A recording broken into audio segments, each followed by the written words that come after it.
Alza tu vara y las aguas se dividirán.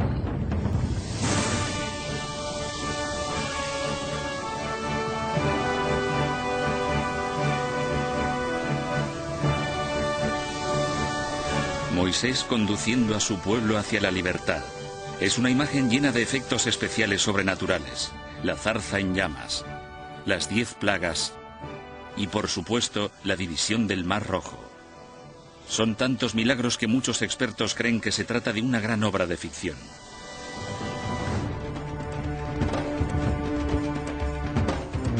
¿Se inventaron los imaginativos escribas judíos un relato dramático para dar una historia a su pueblo? Muchos estudiosos actuales han afirmado que tanto Moisés como el Éxodo, una de las historias más famosas del mundo, son fantasía. Hasta ahora. Las nuevas herramientas arqueológicas y la más avanzada investigación histórica han desvelado desconcertantes pruebas nuevas.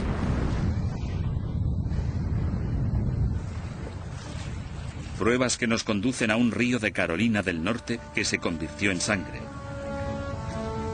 A una isla donde habría estado ubicada la legendaria Atlántida y a un inmenso tsunami en el mar Mediterráneo.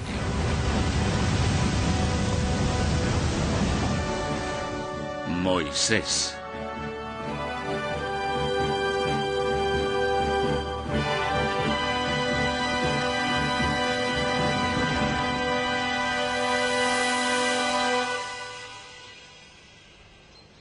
En este programa se planteará la existencia de una base histórica para una de las mayores narraciones jamás contadas. Moisés es un gigante de la religión mundial. 3 grandes confesiones consideran su historia sagrada. Según la Biblia cristiana, el Corán musulmán y la Torá judía, Dios intervino directamente en la historia a través de este notable profeta. Estas son las cosas que os ordena hacer el Señor. Por medio de Moisés, Dios entregó las tablas de la ley a su mundo. Y hasta el día de hoy, esos 10 mandamientos siguen siendo la base moral de 3 religiones del planeta. La historia de Moisés comienza en su lugar de nacimiento, el delta del Nilo del antiguo Egipto. Los refugiados hebreos huyeron de la sequía en su tierra natal, la Palestina bíblica, y se asentaron aquí.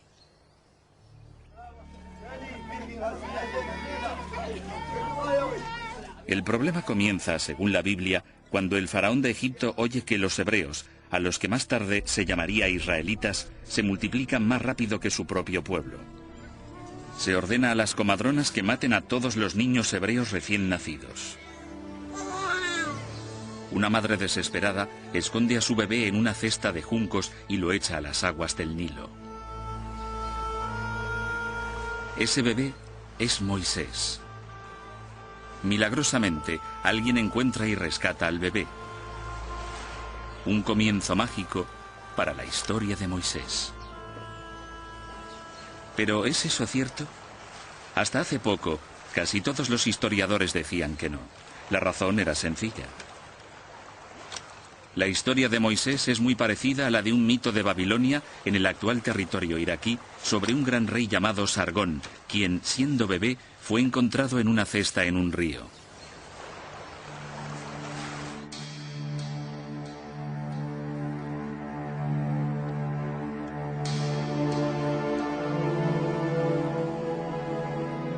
A través de un meticuloso análisis de los textos más primitivos, sabemos que la Biblia se escribió mucho tiempo después de los acontecimientos que describe. Entre los años 600 y 300 a.C., los escribas hebreos se pusieron a recopilar todos los antiguos relatos de su pueblo, transmitidos de generación en generación. ¿Y si los escribas añadieron algo de sal a los antiguos relatos para hacer que la historia fuera más apasionante? ¿Y si inventaron la historia de Moisés, la cesta y el rescate? Sin duda es posible. Sabemos que en el año 587 a.C., los hebreos fueron capturados por los babilónicos y que vivieron en el exilio en Babilonia durante un tiempo. Quizá allí tomaron la leyenda de Sargón y la añadieron a la historia de Moisés al volver alrededor del año 530 a.C. Pero si la historia no procediera de Babilonia, sino de Egipto, eso cambiaría todo. El egiptólogo Jim Hofmeyr estudió la Biblia en la versión original en hebreo para descubrir de dónde procedía realmente la historia. Descubrió que palabras clave como cesta y espadaña no existían en babilónico, la lengua de la leyenda de Sargón. El texto hebreo de la Biblia utiliza en realidad antiguas palabras egipcias. La palabra para la cesta en la que se coloca a Moisés es una palabra egipcia. De hecho, todas las palabras clave de la historia, Nilo, papiro, espadaña y orilla, eran antiguas palabras egipcias. Pero la mayor pista fue mirarle a la cara, el propio nombre de Moisés. Es egipcio y significa uno que ha nacido. Tenemos a numerosos reyes que usan este elemento en su nombre, como Ramsés. El mes de Ramesés es la misma raíz de Moisés. Esto suena muy auténtico. Cuesta creer que a un escriba hebreo, 1000 años después, se le hubiera podido ocurrir una historia con este tipo de palabras. Auténticas palabras egipcias, un auténtico nombre egipcio y un auténtico escenario egipcio. ¿Puede ser verdad este relato rocambolesco? En realidad existen muchas historias de niños a los que se ponía en cestas. Era una antigua forma de abandonar al niño a la voluntad de los dioses. Actualmente la gente coloca a los bebés en cestas y los deja a la puerta de una iglesia. Pero ¿qué hay del extraordinario capítulo siguiente de la historia?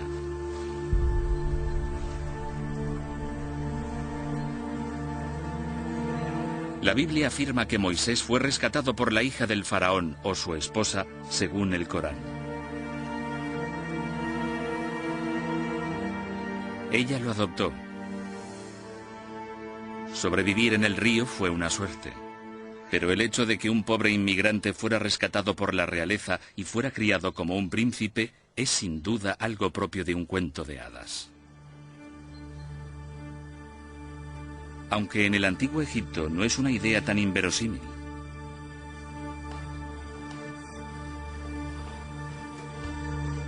Los faraones batían récords. En los palacios había guarderías en las que se educaba a los niños de la realeza.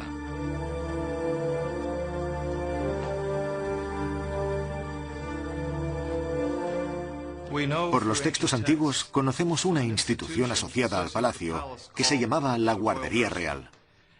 Y en esta institución se educaba a los niños de la realeza. Específicamente se enseñaba a los príncipes a leer y escribir. De hecho, tenemos el testimonio de algunos de los escribas que contaban cómo su maestro escriba los golpeaba cuando eran perezosos y se aseguraba de que escribieran bien sus cartas. Pero ¿dónde está la prueba de que el faraón acogiera a Moisés y lo pusiera en una de estas clases?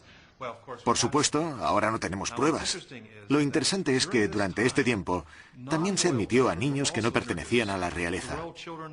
Entraron en esta institución hijos de reyes extranjeros para aprender a leer y escribir. Así que los faraones sí que educaban a niños extranjeros, pero ¿de qué tipo? ¿Cómo sabemos si los hebreos estuvieron en Egipto o no? Aquí nuestra búsqueda del auténtico Moisés topa con un obstáculo enorme.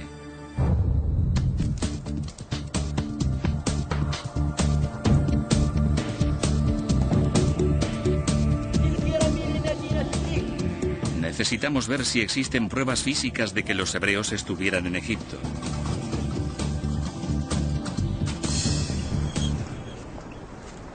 La historia dice que Moisés sacó de Egipto a 2 millones de hebreos y que vivieron durante 40 años en el desierto del Sinaí. Pero en un siglo de arqueología en el Sinaí no se han descubierto pruebas de ello. Así que algunos expertos empezaron a pensar lo impensable. Si los hebreos nunca estuvieron en Egipto, quizá toda la épica era ficción, creada para dar a su pueblo una historia y un destino.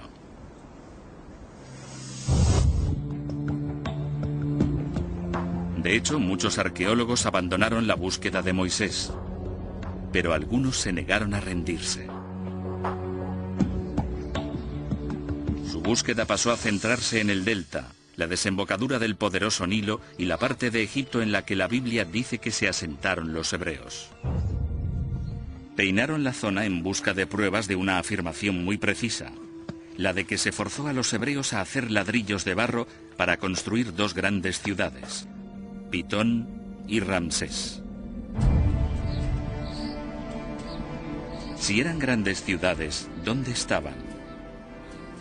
Ramsés II fue el mayor faraón de todo el antiguo Egipto. Sus estatuas se encuentran por doquier, así que seguro que se puede encontrar su ciudad.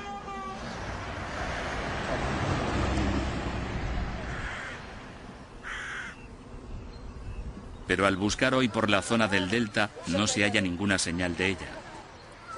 Sonaba más como una historia inventada por un escriba. Hasta que un día, un granjero de la zona encontró una pista tentadora. Los restos de los pies de una estatua gigante. Los arqueólogos no se creían su suerte. Una inscripción en un pedestal cercano confirmó que la estatua pertenecía a Ramsés II.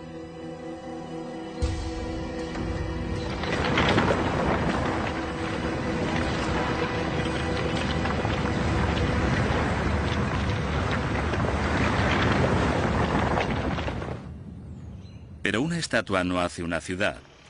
Para probarlo, los arqueólogos necesitaban encontrar restos de edificios hechos con ladrillos de barro. En los años 70, diversos equipos de arqueólogos egipcios y alemanes comenzaron a buscar por la zona pruebas de la ciudad perdida de Ramsés. Fueron desenterrando gradualmente restos de casas, templos e incluso palacios. Si realmente esto era una antigua ciudad en su día, habría llevado varias generaciones excavarla. Pero ahora, con la nueva tecnología, los arqueólogos pueden detectar cimientos a mucha profundidad y hacer un mapa de toda una ciudad en cuestión de meses. Ramsés II fue un constructor prolífico, así que gracias a los templos y palacios que sobreviven en otras partes de Egipto, tenemos una idea acertada de qué aspecto tenía la ciudad. Fue una de las mayores ciudades del antiguo Egipto.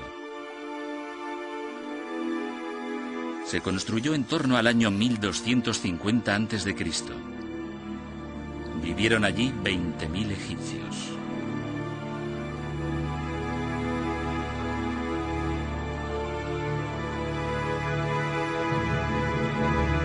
El descubrimiento confirmó que el Ramsés bíblico era lo suficientemente real. El nombre no lo inventó un escriba.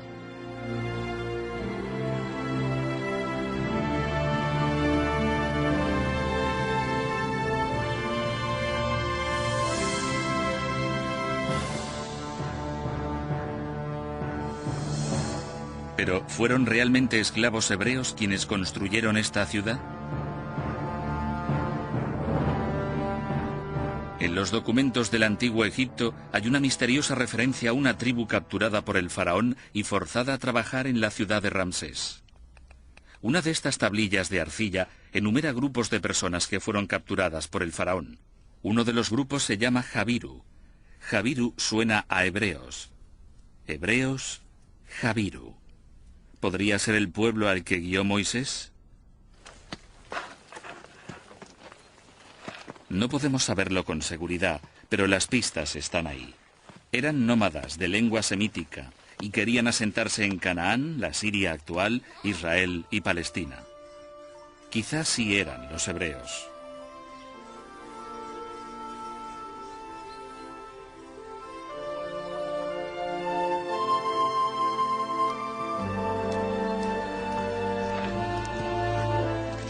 Una vez que los expertos demostraron que en Egipto había vivido un pueblo judío o semítico, empezó a mejorar el panorama para Moisés.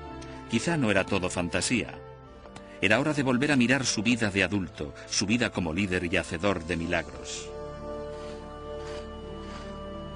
Dice la Biblia que un día dejó el lujo del palacio de Ramsés para observar cómo los esclavos hebreos hacían ladrillos de barro.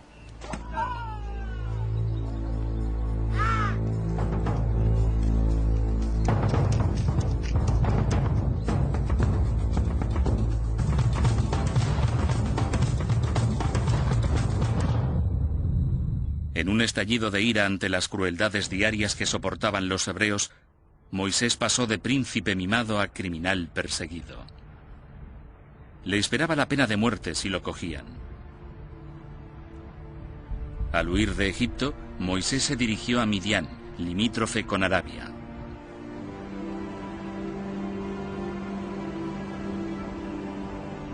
Su aspecto de entonces se parecía mucho al de ahora, un desierto baldío donde los beduinos se ganaban la vida a duras penas. Según la historia, Moisés ayuda a sus hermanas, molestadas por unos hombres mientras intentan cuidar a sus ovejas. Es acogido por el padre de estas, Jetro, un sacerdote que ofrece a Moisés la mano de su hija Séfora como agradecimiento. Pasó allí 60 años viviendo tranquilo como pastor. Más adelante, cuando Moisés tenía 80 años, sucedió algo que cambiaría el curso de la historia. Estaba cuidando su rebaño cuando pasó junto a una zarza en llamas. La famosa historia dice que de las llamas salió la voz de Yahvé, Dios. Sí, aquí estoy, Señor. Dios ordenó a Moisés que fuera a obligar al faraón a que dejara marchar a su pueblo hebreo. No, Señor, no me envíes. Nunca he sido un buen orador. Pero Dios le otorgó poderes especiales.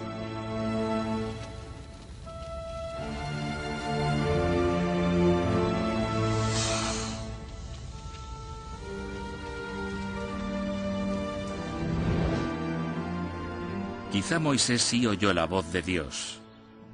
No es algo que podamos comprobar, es una cuestión de fe. Pero Clinton Bailey, destacado experto en las tribus nómadas beduinas que viven ahora en la península del Sinaí, cree que tal experiencia en el desierto es perfectamente plausible. Si tienes que sobrevivir aquí con este calor y esta desolación, estás más cerca de Dios. He visto a los beduinos rezando solos en medio del desierto, y cuando rezan consiguen una conexión entre sí mismos y Alá, Dios, que es muy fuerte. Y es como decir, oye, el de arriba, ayúdame. No tengo nada más aquí para seguir viviendo, salvo tu providencia. Fuera lo que fuera, fue un punto de inflexión, porque a partir de ese momento Moisés, un anciano de 80 años, decidió guiar a su pueblo desde Egipto hasta la tierra prometida.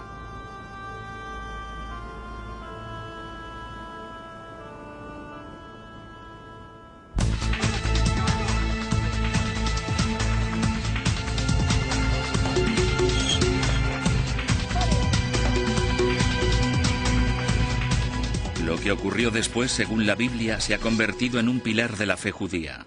Bendito sea, Señor nuestro Dios, Rey del universo, Creador. Dios, por medio de Moisés, desató 10 plagas terribles sobre los egipcios, acontecimiento conmemorado por los judíos durante la fiesta anual de la Pascua. Primero, el Nilo se convirtió en sangre, los peces murieron y el río apestaba. Nadie se atrevía a acercarse y no digamos a beber. Moisés volvió a ver al faraón, pero volvió a negarse a que se marcharan los hebreos. La Biblia dice que Egipto se vio azotado por plagas de insectos, ranas, ganado muerto, langosta, úlceras, granizo y oscuridad. El faraón se negó obstinadamente a dejar que se fueran, así que Moisés infligió una última plaga terrible.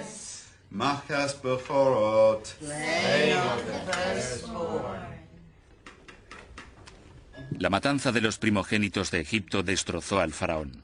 Se rindió ante Moisés.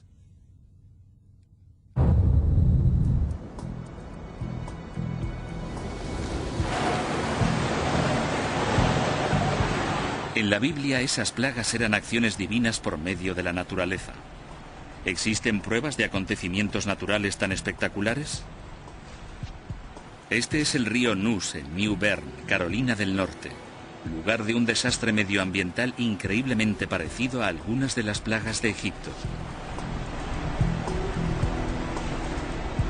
Una mañana de verano de 1991, los residentes de New Bern descubrieron al despertar que, al igual que en la Biblia, parecía que las aguas de su río se habían convertido en sangre. ¿La causa? Peces moribundos. En los últimos 10 años hemos perdido más de 1.000 millones de peces. Este río llegó a volverse del color de la sangre. Pero quedaban cosas peores por llegar. A los nadadores e incluso a la gente que trabajaba cerca del río les comenzaron a salir llagas en brazos y piernas. Al igual que los peces, la gente estaba enfermando. Les estaban saliendo llagas en el cuerpo, las mismas llagas que a los peces. Echará sobre nosotros la enfermedad y la guerra.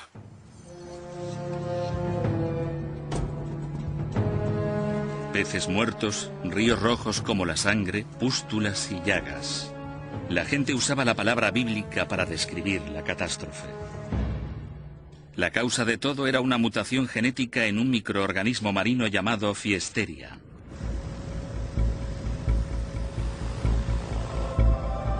La causa del brote fue la polución. Empeoró aún más cuando se desbordó el río.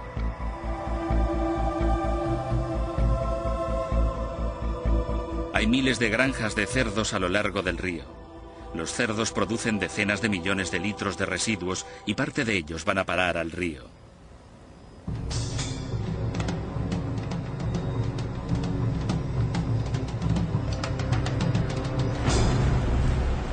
John Marr, un epidemiólogo especializado en desastres medioambientales, cree que la polución en el antiguo Egipto podría haber ocasionado la primera plaga, matar a los peces y volver el Nilo rojo.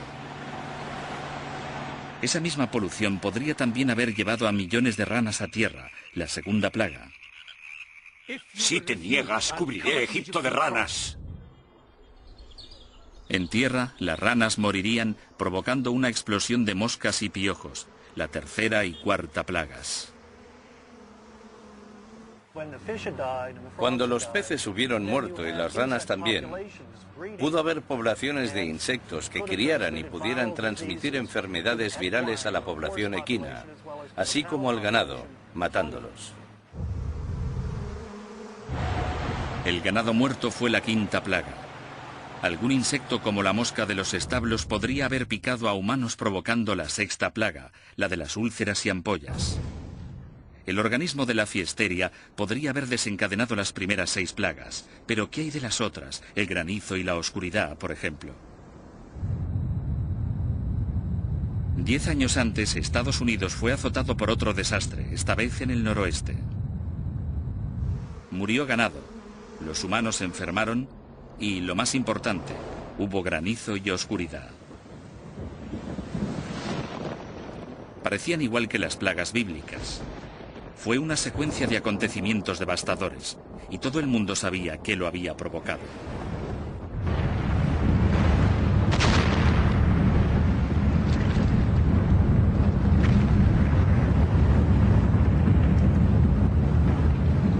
El 17 de mayo de 1980, el volcán del monte St. Helen entró en erupción, matando a todo ser vivo en 30 kilómetros a la redonda. Charlie Crisafulli, un ecologista del Servicio Forestal de Estados Unidos, lo recuerda vivamente. Una columna de cenizas comenzó a elevarse hacia la atmósfera e hizo de cubierta durante 2 semanas en más de 100 kilómetros a la redonda, convirtiendo el día en noche. Las primeras cenizas comenzaron a descender y sumieron todo en la oscuridad. Se encendieron las farolas, la gente conducía con los faros encendidos, usando los limpiaparabrisas para intentar quitar de en medio la ceniza y poder llegar a casa. ¿Y si hubiera habido una erupción parecida en la época de Moisés? ¿Podría haber desencadenado las plagas bíblicas? Podría haber sucedido al posarse las cenizas del volcán, que son ricas en diferentes minerales, y si el Nilo estaba con la marea baja, se habrían dado los nutrientes perfectos para producir un florecimiento tóxico de algas.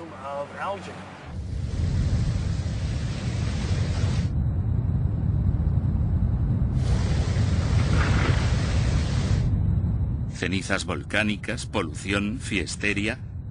Todo esto podría ayudar a explicar el enigma de las plagas de Egipto.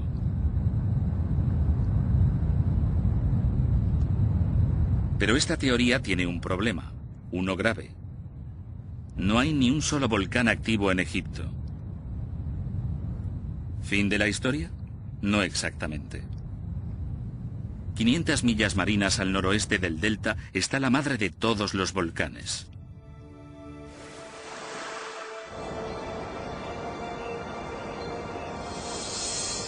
Esta es la isla griega de Santorini, en el mar Egeo, escenario de la famosa leyenda de la Atlántida. Esta gran cuenca curva fue creada por una gigantesca erupción volcánica.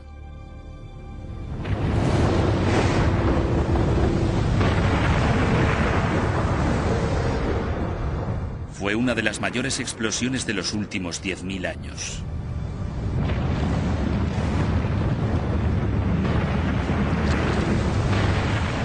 La explosión se sitúa en el siglo XVI a.C. ¿Pero pudo haber afectado a Egipto, 500 millas marinas al sureste? ¿Cuál era la dirección del viento en aquel día fatídico? Sureste, hacia Egipto. Todo esto salió a la luz al recoger muestras de la ceniza de Santorini del lecho marino.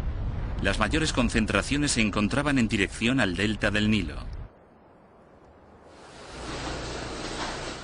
Aún así, eso no probó que la ceniza hubiera llegado a Egipto y hubiera caído sobre el delta.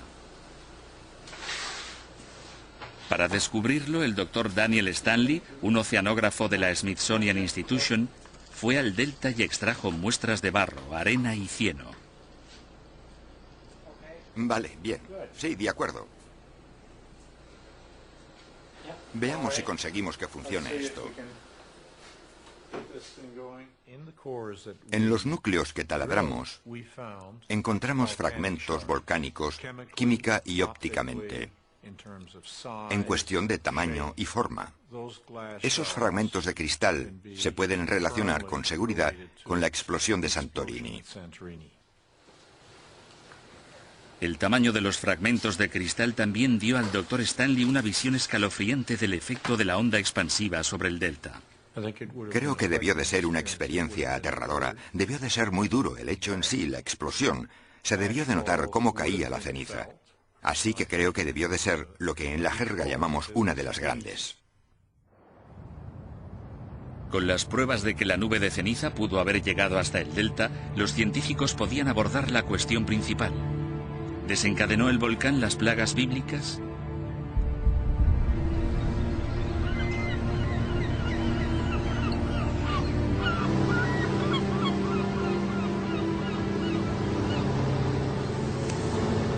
Según Mike Rampino, simulador de climas, la única forma de descubrirlo era simular los efectos climáticos de la onda expansiva de Santorini.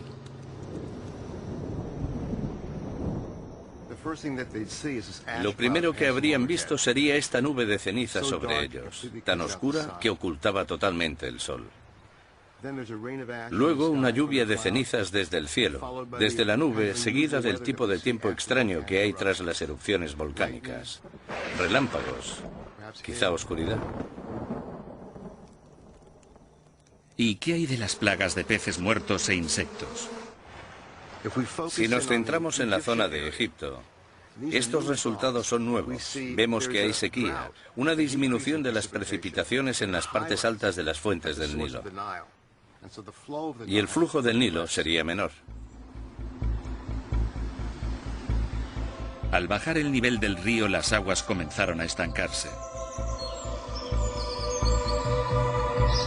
Con el río contaminado y la lluvia de minerales venenosos procedentes de la nube de ceniza, el Nilo se convirtió en un cóctel mortal. Las condiciones eran propicias para un brote de plagas.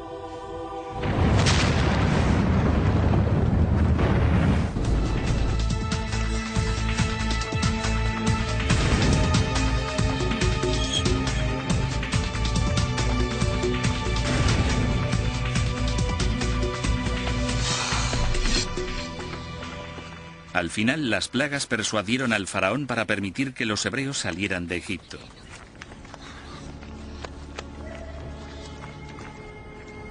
Y así comienza uno de los movimientos humanos más famosos de la historia, el Éxodo. La Biblia dice que huyeron 600.000 personas, pero solo contaba a los hombres. 600.000 hombres con sus familias son unos 2 millones de personas, más o menos. Es una imagen irresistible, semejante masa humana yéndose del delta. Pero, ¿hay pruebas que sugieran que pudo ocurrir realmente? Depende de en qué siglo se busque. No hay pruebas de que en torno a 1200 a.C., en la época de Ramsés II, hubiera tal éxodo masivo. ¿Quizás sea una exageración de la cifra bíblica? Se ha calculado que el ejército egipcio contaba solo con unos 25.000 o 30.000 hombres. Si así fuera, los 600.000 israelitas podrían haber superado a los egipcios y haberse marchado en cuanto hubieran querido. Así que debe de haber otra solución al problema de las cifras. Creo que la solución no es cambiar lo que ha dicho la Biblia, porque sí que tiene sentido. El problema no es lo que dice el texto bíblico, sino cómo se ha traducido y entendido a lo largo de la historia. La palabra Aleph significa 1000, y se ha traducido como 600 Aleph, que puede significar 1000. Sí que significa 1000, pero en el resto de la Biblia, esta palabra hebrea, Aleph, se traduce como clan o unidades militares. Si eso es cierto, nos encontramos ante una población mucho menor, quizá 25.000 en lugar de millones. 25.000 sería un pequeño éxodo, nada comparable a la cifra de 2 millones de la Biblia. Hay quienes creen que la cifra bíblica no es ninguna exageración. Pero ¿qué pruebas hay de esto?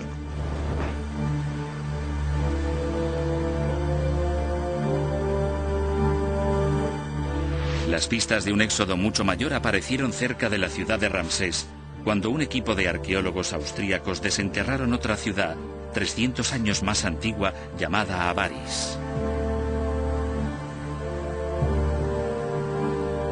Entre las villas, templos y palacios, encontraron edificios más modestos, como los de Canaán, en la actual Siria, Palestina e Israel.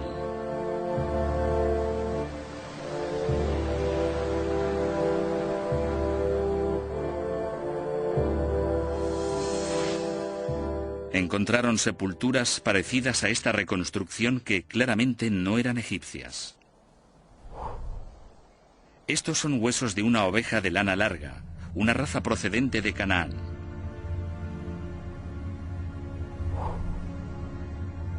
Los esqueletos humanos estaban a los lados como si estuvieran durmiendo, mirando al este, algo típicamente cananeo. Las armas también eran cananeas.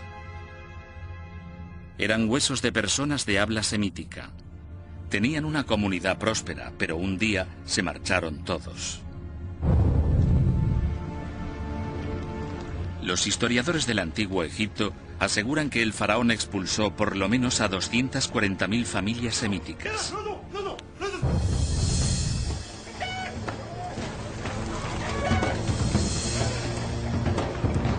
Viene a ser 1 millón de personas, una cifra mucho más cercana a la cifra bíblica.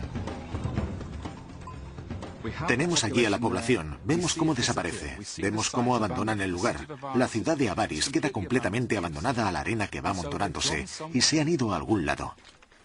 Los israelitas quedan liberados de su esclavitud de alguna manera y dejan Avaris rumbo al Sinaí. Los datos arqueológicos y la historia bíblica sí coinciden en esta época.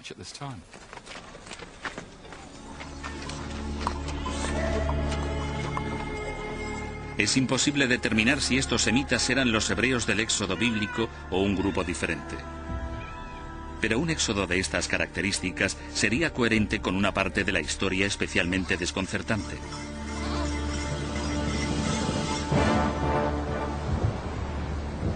En el relato bíblico, Dios guió a los hebreos fuera de Egipto con una columna de nubes durante el día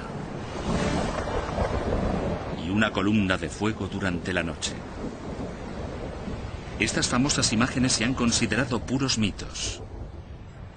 Pero si el éxodo sí hubiera tenido lugar durante el siglo XVI a.C., podría haber una explicación racional. ¿Estarían inspiradas las columnas de fuego y nubes por una columna de ceniza volcánica? El problema es que Santorini está a 500 millas marinas al noroeste del delta del Nilo. El propio volcán habría quedado oculto debido a la curvatura de la Tierra, pero la columna de humo se habría elevado unos 40 kilómetros sobre el nivel del mar. Se habría visto a una distancia muy grande. Las columnas de erupción en grandes erupciones como esta alcanzan la estratosfera, lo que supone 20, 30 o 40 kilómetros de altura. De modo que la población de Egipto podría haber visto materiales elevados a grandes altitudes. Por la noche, debido a la electricidad estática y a la concentración de ceniza en la atmósfera, habría relámpagos en la nube.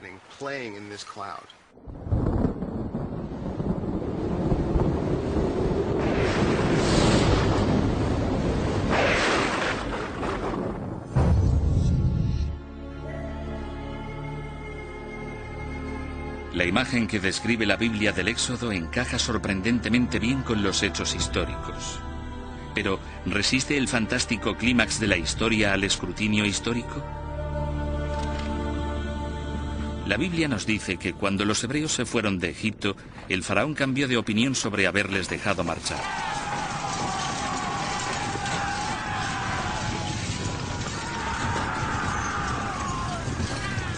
Tomando 600 de sus mejores carros, alcanzó a los esclavos fugitivos. Pero 600 vuelve a sonar a una exageración impresionante. No hay pruebas en Egipto de que Ramsés tuviera más que unos cuantos carros. Hasta 1997, fecha de un importante descubrimiento en el delta.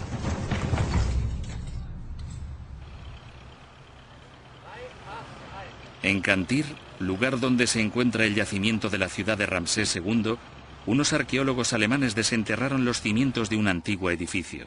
Allí encontraron enterrado esto, un tapacubos de un carro. Un carro solo no hace un ejército, así que continuaron excavando. El gran descubrimiento fue encontrar piedras de amarre para dejar atados a los caballos.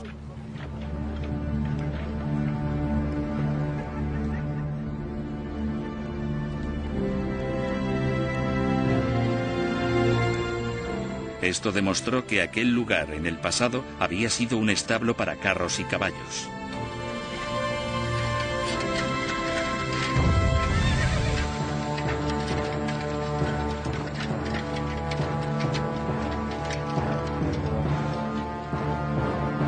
Las inscripciones y la cerámica confirmaron que habían encontrado el centro neurálgico de la concentración de carros de Ramsés II, un recinto de vanguardia para su armamento militar.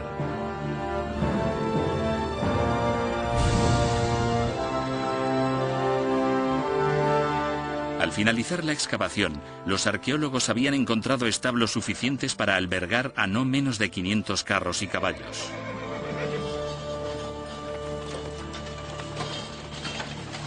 Lo que confirma que el faraón bien pudo haber reunido un fuerte contingente de 600 carros que, según la Biblia, fueron directos al desastre.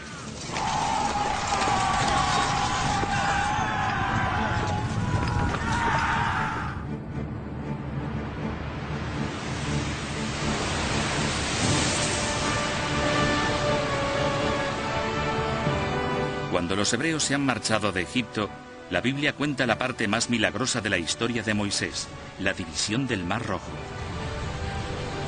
Las aguas se abrieron, Moisés y su pueblo las atravesaron y el mar volvió a cerrarse, ahogando al faraón y a su ejército.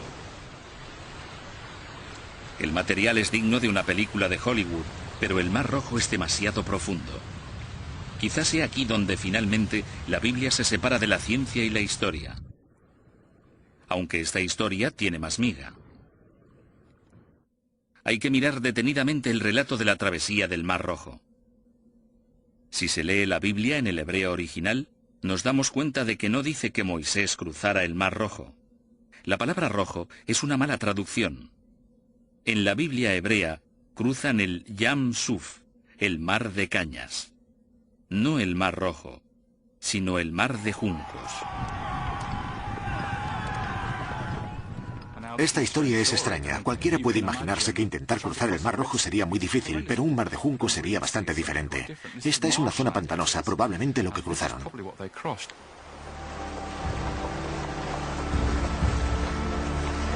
Ahora las nuevas Biblias usan la traducción correcta.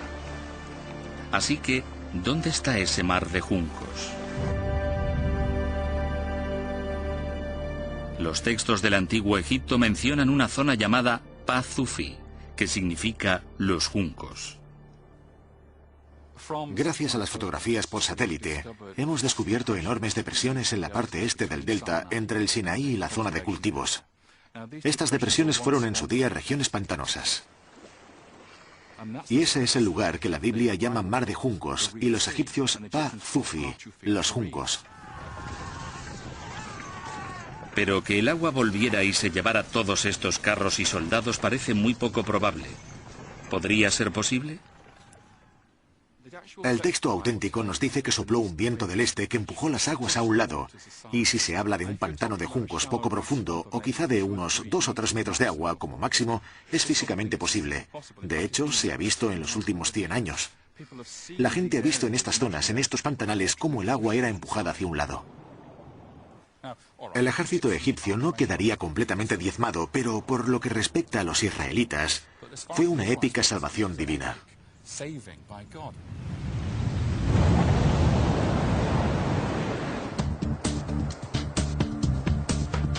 La Biblia hebrea dice que las aguas formaban un muro a derecha e izquierda, un gran cañón de agua. Es posible que esto estuviera inspirado por el recuerdo traumático de un cataclismo real.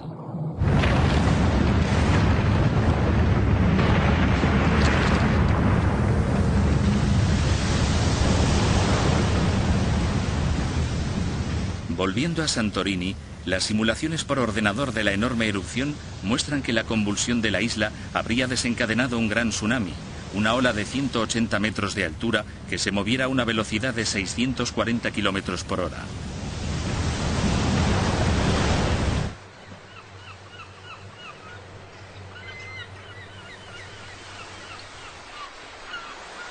Según Floyd McCoy, experto en maremotos, fue una de las mayores olas de marea de la historia y debió de alcanzar Egipto. Encontramos pruebas, por increíble que parezca, en el fondo marino. Los tsunamis barrieron el fondo del mar Mediterráneo y levantaron los sedimentos. Y nosotros podemos encontrar esos sedimentos. Esto nos da indicios de en qué direcciones fueron. El modelo simulado por ordenador nos mostraba la irradiación de olas por todo el Mediterráneo, llegando a alcanzar el delta del Nilo, así como todo el litoral. Pero ¿cómo podía un tsunami dividir las aguas poco profundas del mar de juncos? Si se observa unas olas normales, se aprecia que, por unos instantes, justo antes de romperse, el agua se retira de la playa. Un gran tsunami retiraría el agua de la playa y de los ríos y lagos conectados, dejando tierra seca hasta 2 horas. Tiempo suficiente para que la gente la atravesase caminando. Pero nadie que persiguiera a los hebreos habría tenido tanta suerte. Para cuando llegara al delta, la ola habría disminuido de 180 metros a 1,80 m, y los expertos creen que habría tenido una longitud de 160 kilómetros.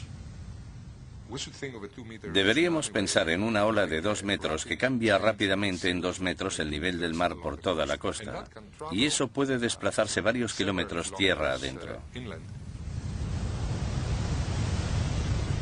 Al desplazarse tierra adentro, por ríos y canales, el tsunami ganaría energía. Su fuerza totalmente destructiva fácilmente podría ahogar a un ejército.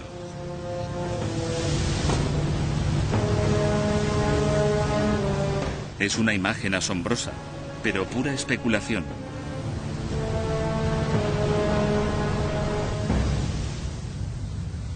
En 1994, la isla filipina de Mindoro se vio afectada por un tsunami y un terremoto. El terremoto provocó una grieta enorme en el fondo de un lago a más de 1,5 kilómetros tierra adentro. Un testigo ocular sintió un temblor y dijo que de pronto vio cómo el agua del centro del lago caía hacia adentro como una cascada.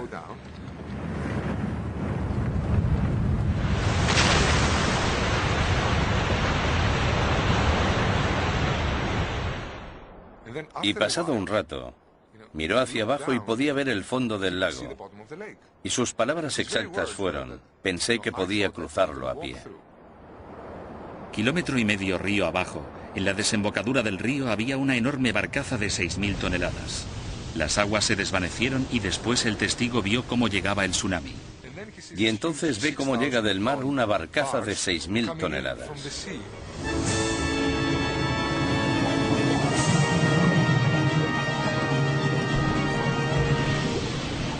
El gran tsunami que azotó el delta del Nilo era 1000 veces más devastador que el de Filipinas. Se habría recordado a lo largo de varias generaciones.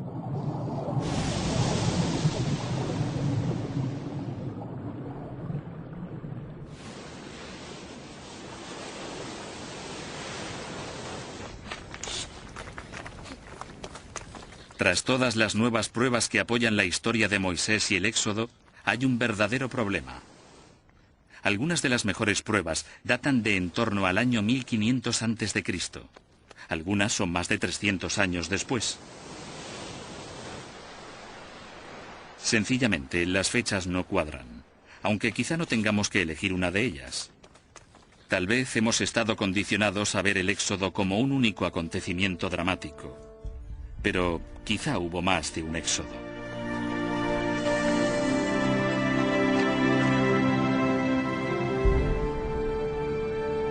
Como editor de la Biblical Archaeology Review, Herschel Shanks está en mejor posición que la mayoría para sopesar teorías opuestas.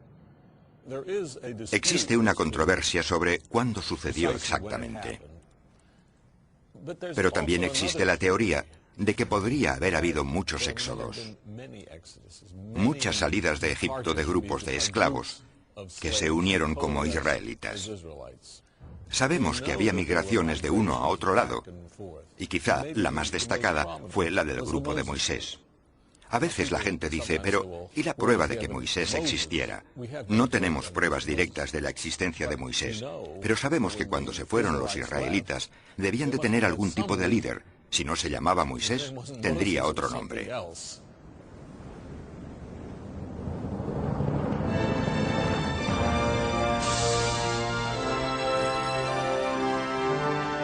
El libro del Éxodo dice que, tras cruzar el mar de juncos, Moisés llevó a los hebreos hasta el Sinaí, donde pasaron 40 años vagando por el desierto. Tras errar durante 3 meses, los hebreos acamparon al pie de la montaña de Dios.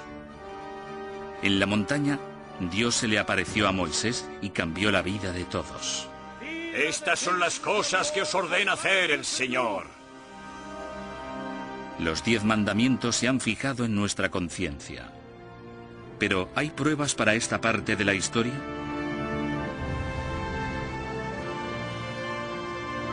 Es irónico que tengamos tantas pruebas circunstanciales de partes importantes de la vida de Moisés, pero que no tengamos ninguna prueba de los 10 mandamientos, que son la parte de su legado que más perdura.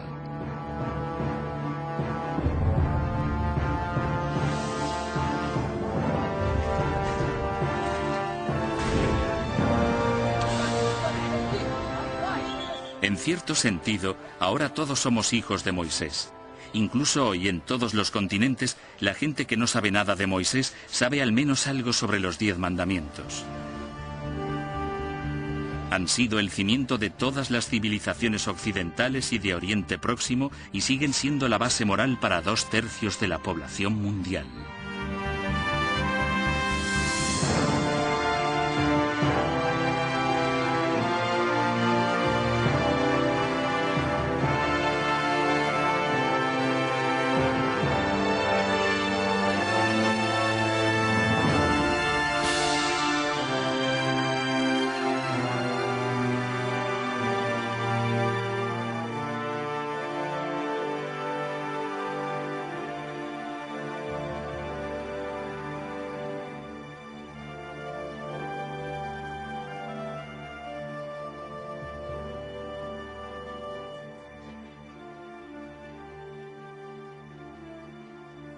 El organismo de la fiesteria podría haber desencadenado las primeras 6 plagas, pero ¿qué hay de las otras? El granizo y la oscuridad, por ejemplo.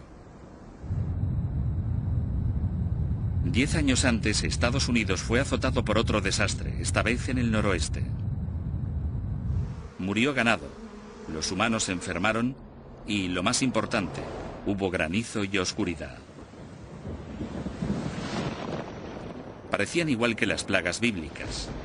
Fue una secuencia de acontecimientos devastadores, y todo el mundo sabía qué lo había provocado.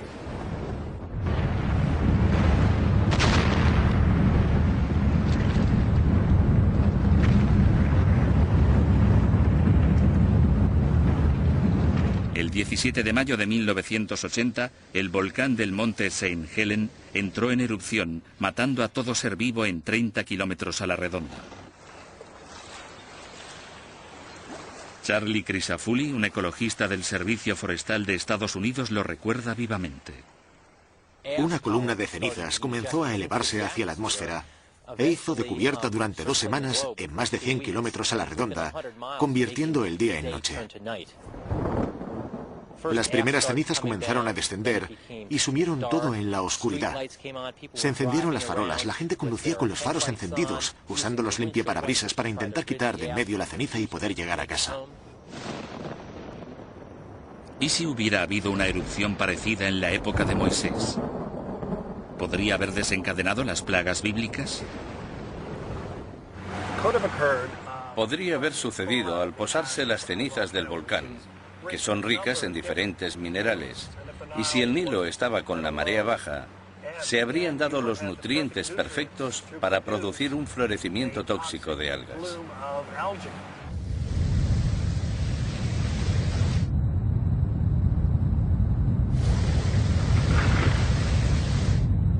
Cenizas volcánicas, polución, fiesteria.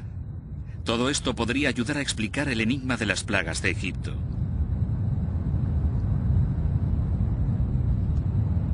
Pero esta teoría tiene un problema, uno grave. No hay ni un solo volcán activo en Egipto. ¿Fin de la historia? No exactamente. 500 millas marinas al noroeste del delta está la madre de todos los volcanes.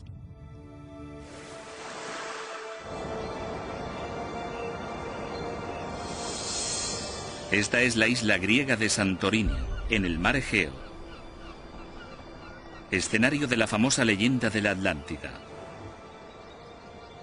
Esta gran cuenca curva fue creada por una gigantesca erupción volcánica. El tsunami que azotó el delta del Nilo era 1000 veces más devastador que el de Filipinas. Se habría recordado a lo largo de varias generaciones.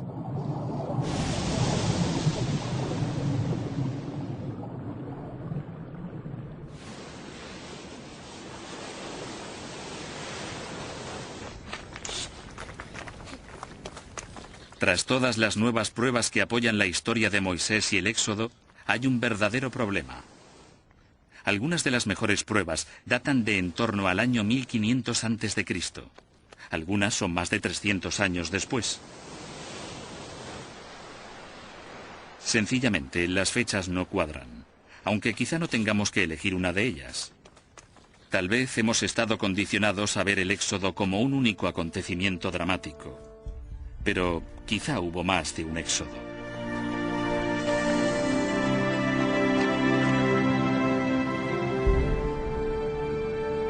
Como editor de la Biblical Archaeology Review, Herschel Shanks está en mejor posición que la mayoría para sopesar teorías opuestas. Existe una controversia sobre cuándo sucedió exactamente. Pero también existe la teoría de que podría haber habido muchos éxodos, muchas salidas de Egipto de grupos de esclavos que se unieron como israelitas.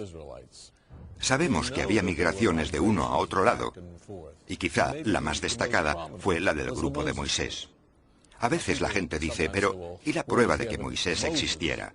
No tenemos pruebas directas de la existencia de Moisés, pero sabemos que cuando se fueron los israelitas, debían de tener algún tipo de líder. Si no se llamaba Moisés, tendría otro nombre.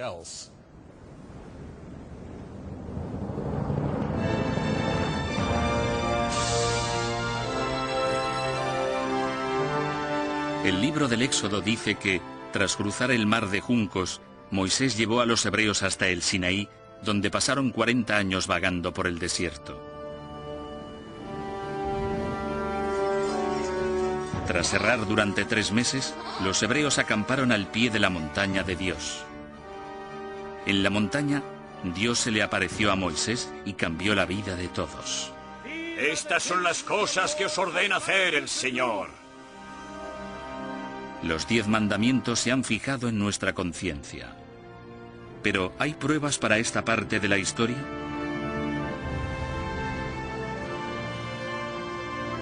Es irónico que tengamos tantas pruebas circunstanciales de partes importantes de la vida de Moisés, pero que no tengamos ninguna prueba de los 10 mandamientos, que son la parte de su legado que más perdura. Ahora las nuevas Biblias usan la traducción correcta. Así que, ¿dónde está ese mar de juncos? Los textos del Antiguo Egipto mencionan una zona llamada Pazufi, que significa los juncos. Gracias a las fotografías por satélite, hemos descubierto enormes depresiones en la parte este del delta entre el Sinaí y la zona de cultivos. Estas depresiones fueron en su día regiones pantanosas. Y ese es el lugar que la Biblia llama Mar de Juncos y los egipcios Pa-Zufi, los juncos. Pero que el agua volviera y se llevara todos estos carros y soldados parece muy poco probable. ¿Podría ser posible? El texto auténtico nos dice que sopló un viento del este que empujó las aguas a un lado. Y si se habla de un pantano de juncos poco profundo, o quizá de unos 2 o 3 metros de agua como máximo, es físicamente posible. De hecho, se ha visto en los últimos 100 años. La gente ha visto en estas zonas, en estos pantanales, cómo el agua era empujada hacia un lado. El ejército egipcio no quedaría completamente diezmado, pero por lo que respecta a los israelitas, fue una épica salvación divina.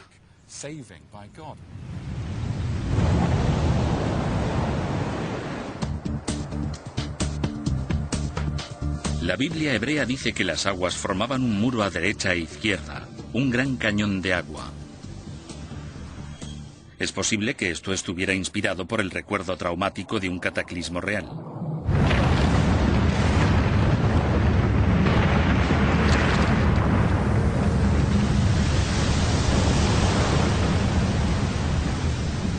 Volviendo a Santorini, las simulaciones por ordenador de la enorme erupción muestran que la convulsión de la isla habría desencadenado un gran tsunami, una ola de 180 metros de altura que se moviera a una velocidad de 640 kilómetros por hora.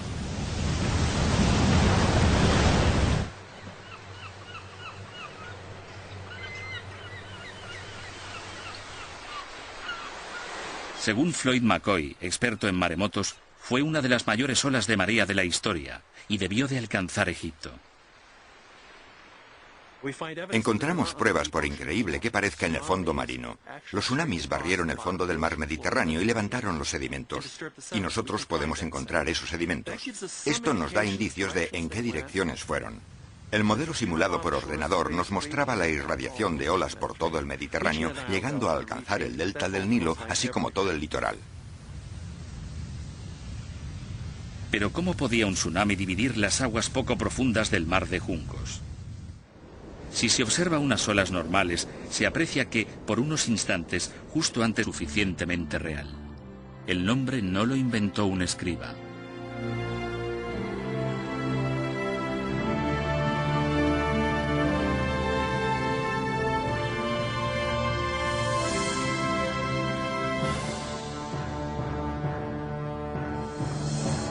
Pero, ¿fueron realmente esclavos hebreos quienes construyeron esta ciudad? En los documentos del Antiguo Egipto hay una misteriosa referencia a una tribu capturada por el faraón y forzada a trabajar en la ciudad de Ramsés. Una de estas tablillas de arcilla enumera grupos de personas que fueron capturadas por el faraón.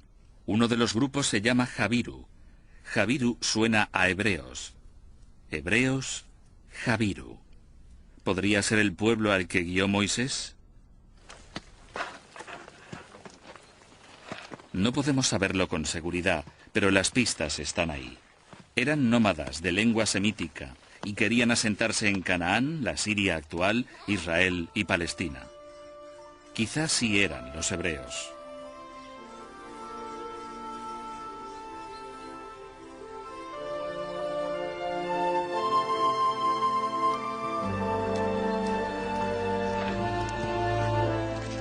Una vez que los expertos demostraron que en Egipto había vivido un pueblo judío o semítico, empezó a mejorar el panorama para Moisés.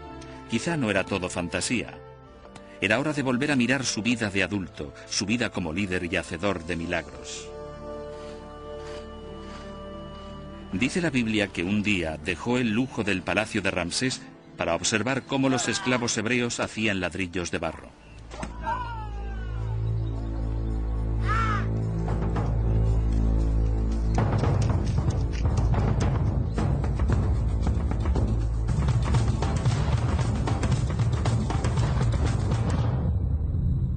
En un estallido de ira ante las crueldades diarias que soportaban los hebreos, Moisés pasó de príncipe mimado a criminal perseguido.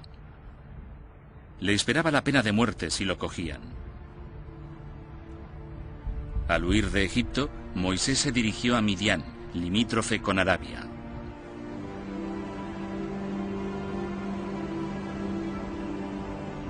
Su aspecto de entonces se parecía mucho al de ahora, un desierto baldío donde los beduinos se ganaban la vida a duras penas. Según la historia, Moisés ayuda a sus hermanas, molestadas por unos hombres mientras intentan cuidar a sus ovejas. Es acogido por el padre de estas, Jetro, un sacerdote que ofrece a Moisés la mano de su hija Séfora como agradecimiento. Pasó allí 60 años. De hecho, muchos arqueólogos abandonaron la búsqueda de Moisés, pero algunos se negaron a rendirse. Su búsqueda pasó a centrarse en el delta, la desembocadura del poderoso Nilo y la parte de Egipto en la que la Biblia dice que se asentaron los hebreos. Peinaron la zona en busca de pruebas de una afirmación muy precisa, la de que se forzó a los hebreos a hacer ladrillos de barro para construir dos grandes ciudades, Pitón y Ramsés. Si eran grandes ciudades, ¿dónde estaban? Ramsés II fue el mayor faraón de todo el antiguo Egipto. Sus estatuas se encuentran por doquier, así que seguro que se puede encontrar su ciudad.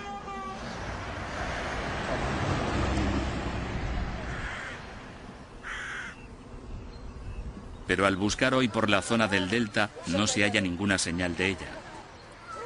Sonaba más como una historia inventada por un escriba. Hasta que un día, un granjero de la zona encontró una pista tentadora. Los restos de los pies de una estatua gigante. Los arqueólogos no se creían su suerte. Una inscripción en un pedestal cercano confirmó que la estatua pertenecía a Ramsés II.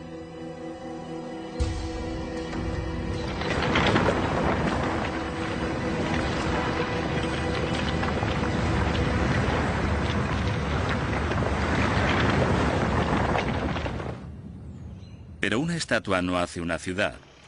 Para probarlo, los arqueólogos necesitaban encontrar restos de edificios hechos con ladrillos de barro. En los años 70, diversos equipos de arqueólogos egipcios y alemanes comenzaron a buscar por la zona pruebas de la ciudad perdida de Ramsés. Fueron desenterrando gradualmente restos de casas, templos e incluso palacios.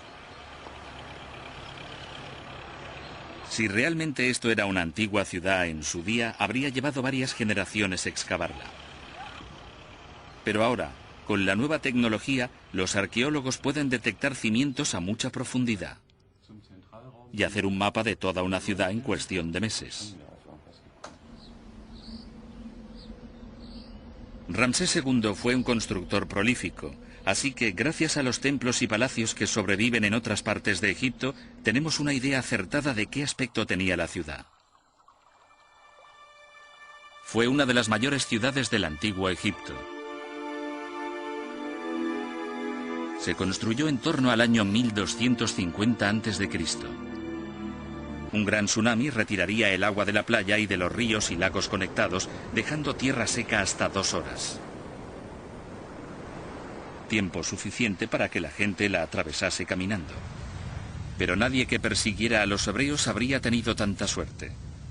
Para cuando llegara al delta, la ola habría disminuido de 180 metros a 1,80 m, y los expertos creen que habría tenido una longitud de 160 kilómetros.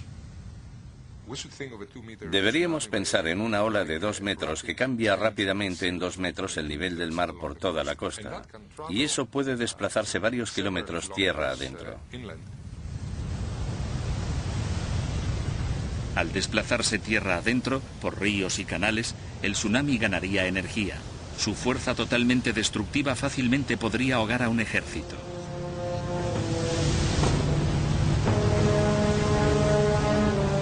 Es una imagen asombrosa, pero pura especulación.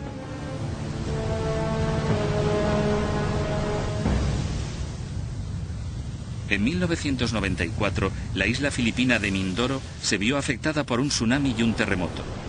El terremoto provocó una grieta enorme en el fondo de un lago a más de 1,5 kilómetros tierra adentro. Un testigo ocular sintió un temblor y dijo que de pronto vio cómo el agua del centro del lago caía hacia adentro como una cascada.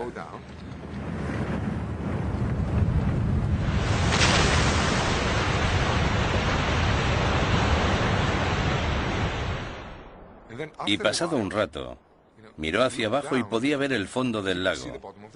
Y sus palabras exactas fueron: pensé que podía cruzarlo a pie. 1,5 kilómetros río abajo, en la desembocadura del río había una enorme barcaza de 6.000 toneladas. Las aguas se desvanecieron y después el testigo vio cómo llegaba el tsunami.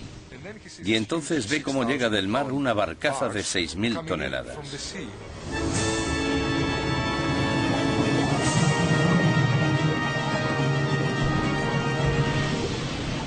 El gran tsunami que azotó el delta del Nilo era 1000 veces más devastador que el de Filipinas. Se habría recordado a lo largo de varias generaciones.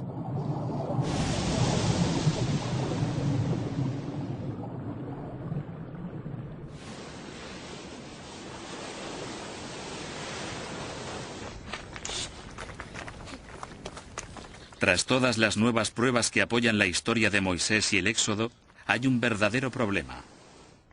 Algunas de las mejores pruebas datan de en torno al año 1500 a.C. Algunas son más de 300 años después. Sencillamente.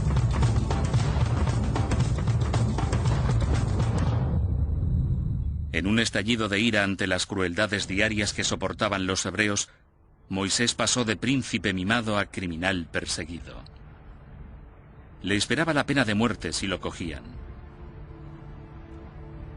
Al huir de Egipto, Moisés se dirigió a Midian, limítrofe con Arabia.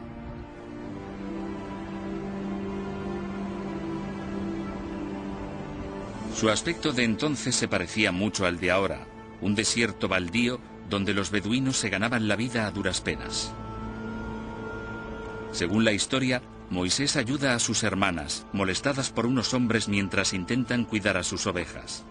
Es acogido por el padre de estas, Jetro, un sacerdote que ofrece a Moisés la mano de su hija Séfora como agradecimiento. Pasó allí 60 años viviendo tranquilo como pastor.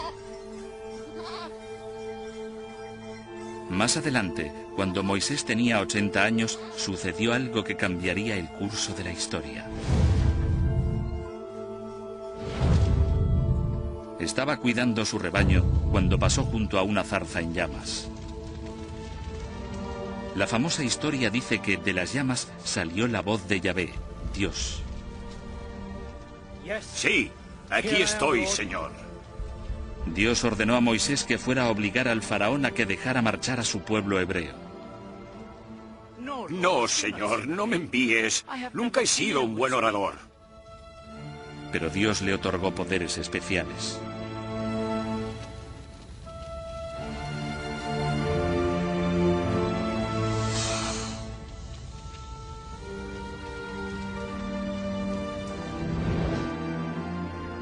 Quizá Moisés sí oyó la voz de Dios. No es algo que podamos comprobar, es una cuestión de fe. Pero Clinton Bailey, destacado experto en las tribus nómadas beduinas que viven ahora en la península del Sinaí, cree que tal experiencia en el desierto es perfectamente plausible. Si tienes que sobrevivir aquí con este calor y esta desolación, estás más cerca de Dios. He visto a los beduinos rezando solos en medio del desierto, y cuando rezan consiguen una conexión entre sí mismos y Alá, Dios, que es muy fuerte. Y es como decir, oye, el de arriba, ayúdame. No tengo nada más aquí para seguir viviendo, salvo tu providencia. Fuera lo que fuera, fue un punto de inflexión, porque a partir de ese momento, Moisés, un anciano de 80 años... No, Señor, no me envíes. Nunca he sido un buen orador. Pero Dios le otorgó poderes especiales.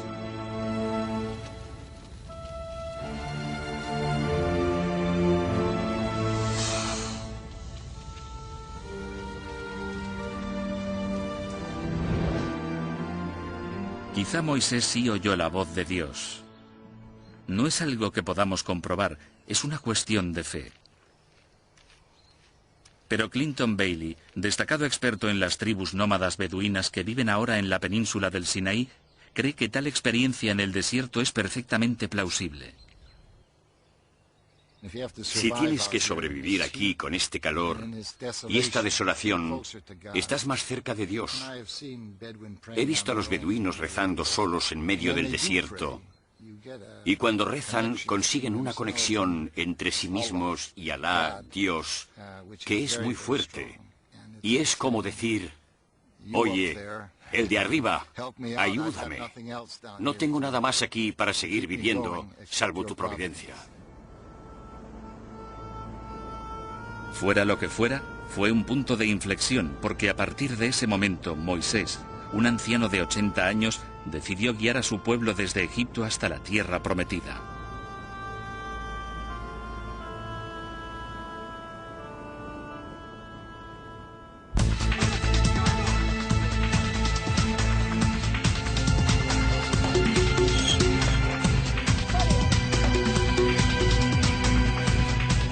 Lo que ocurrió después, según la Biblia, se ha convertido en un pilar de la fe judía. Bendito sea, Señor nuestro Dios, Rey del universo, Creador. Dios, por medio de Moisés, desató 10 plagas terribles sobre los egipcios, acontecimiento conmemorado por los judíos durante la fiesta anual de la Pascua. Primero, el Nilo se convirtió en sangre, los peces murieron y el río apestaba. Nadie se atrevía a acercarse y no digamos a beber. Moisés volvió a ver al faraón, pero volvió a negarse a que se marcharan los hebreos. La Biblia dice que Egipto se vio azotado por plagas de insectos, ranas, ganado muerto, langosta, úlceras, granizo y oscuridad. El faraón se negó obstinadamente a dejar que se fueran, así que Moisés infligió una última plaga terrible.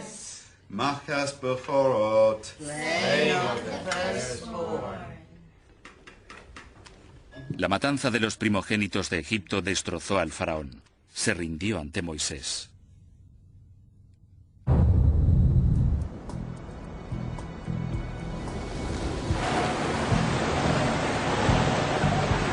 En la Biblia,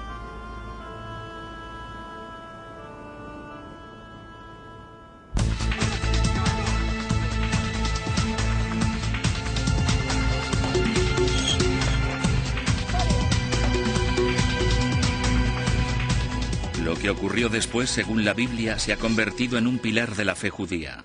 Bendito sea, Señor nuestro Dios, Rey del universo, Creador. Dios, por medio de Moisés, desató 10 plagas terribles sobre los egipcios, acontecimiento conmemorado por los judíos durante la fiesta anual de la Pascua. Primero, el Nilo se convirtió en sangre, los peces murieron y el río apestaba. Nadie se atrevía a acercarse y no digamos a beber. Moisés volvió a ver al faraón, pero volvió a negarse a que se marcharan los hebreos. La Biblia dice que Egipto se vio azotado por plagas de insectos, ranas, ganado muerto, langosta, úlceras, granizo y oscuridad. El faraón se negó obstinadamente a dejar que se fueran, así que Moisés infligió una última plaga terrible.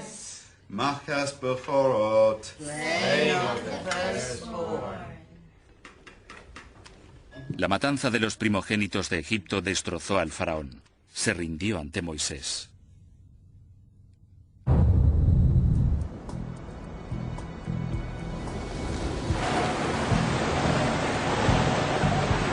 En la Biblia esas plagas eran acciones divinas por medio de la naturaleza. ¿Existen pruebas de acontecimientos naturales tan espectaculares? Este es el río Neuse, en New Bern, Carolina del Norte, lugar de un desastre medioambiental increíblemente parecido a algunas de las plagas de Egipto.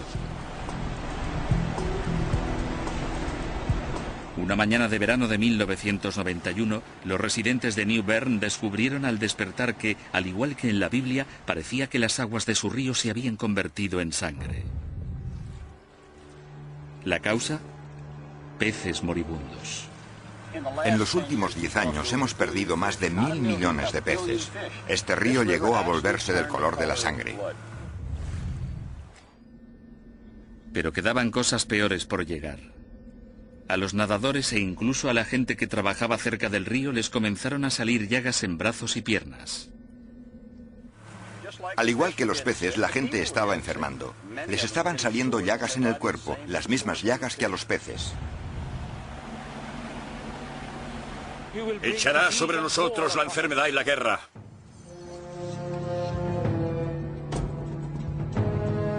Peces muertos, ríos rojos como la sangre, pústulas y llagas. La gente usaba la palabra bíblica para describir la catástrofe. La causa intervino directamente en la historia a través de este notable profeta. Estas son las cosas que os ordena hacer el Señor. Por medio de Moisés, Dios entregó las tablas de la ley a su mundo. Y hasta el día de hoy, esos 10 mandamientos siguen siendo la base moral de 3 religiones del planeta. La historia de Moisés comienza en su lugar de nacimiento, el delta del Nilo del antiguo Egipto. Los refugiados hebreos huyeron de la sequía en su tierra natal, la Palestina bíblica, y se asentaron aquí.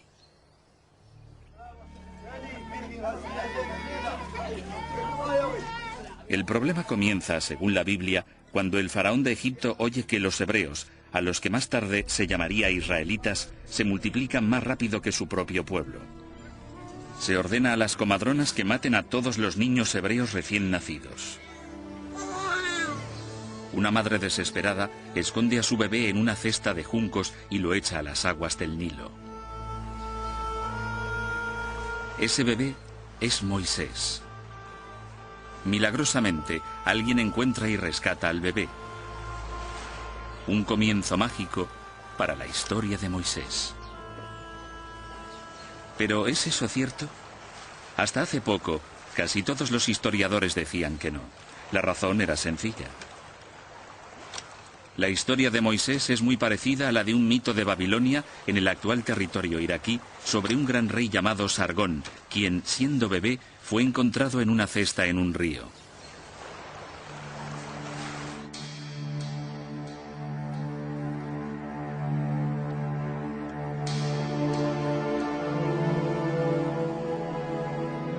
A través de un meticuloso análisis de los textos más primitivos, sabemos que la Biblia se escribió mucho tiempo después de los acontecimientos que describe. Entre los años 600 y 300 a.C., los escribas hebreos se pusieron a recopilar todos los antiguos relatos de su pueblo, transmitidos de generación en generación. ¿Y si los escribas añadieron algo de sal a los antiguos relatos para hacer que la historia fuera más apasionante? ¿Y si inventaron la historia de Moisés, la cesta y el rescate? Sin duda es posible. Sabemos que en el año 587 a.C., los hebreos fueron capturados por los babilónicos y que vivieron en el exilio en Babilonia durante un tiempo. Quizá allí tomaron la leyenda de Sargón y la añadieron a la historia de Moisés al volver alrededor del año 530 a.C. Pero si la historia no procediera de Babilonia, sino de Egipto, eso cambiaría todo. Volverse del color de la sangre. Pero quedaban cosas peores por llegar. A los nadadores e incluso a la gente que trabajaba cerca del río les comenzaron a salir llagas en brazos y piernas. Al igual que los peces, la gente estaba enfermando. Les estaban saliendo llagas en el cuerpo, las mismas llagas que a los peces. Echará sobre nosotros la enfermedad y la guerra.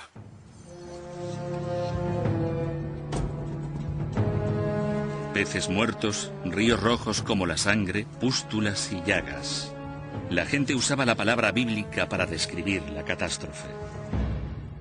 La causa de todo era una mutación genética en un microorganismo marino llamado Fiesteria.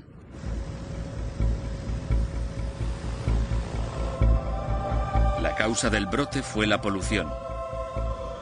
Empeoró aún más cuando se desbordó el río.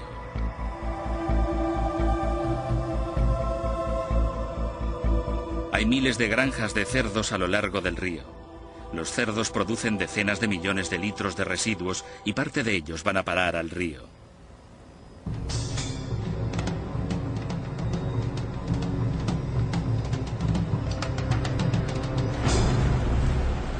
John Marr, un epidemiólogo especializado en desastres medioambientales, cree que la polución en el antiguo Egipto podría haber ocasionado la primera plaga, matar a los peces y volver el Nilo rojo.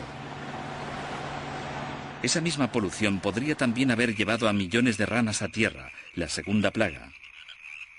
Si te niegas, cubriré Egipto de ranas. En tierra, las ranas morirían provocando una explosión de moscas y piojos, la tercera y cuarta plagas. Cuando los peces hubieron muerto y las ranas también, pudo haber poblaciones de insectos que criaran y pudieran transmitir enfermedades virales a la población equina, así como al ganado, matándolos. El ganado muerto fue la quinta plaga. Algún insecto como la mosca de los establos podría haber picado a humanos provocando la sexta plaga, la de las úlceras y ampollas. El organismo de la Fiesteria podría haber desencadenado las primeras 6 plagas, pero ¿qué hay de las otras? El granizo y la oscuridad, por ejemplo. 10 años antes, Estados Unidos fue azotado por otro desastre, esta vez en el noroeste. Murió ganado, los humanos se enfermaron y, lo más importante, hubo granizo y oscuridad. Parecían igual que las plagas bíblicas. Fue una secuencia de acontecimientos devastadores, y todo el mundo sabía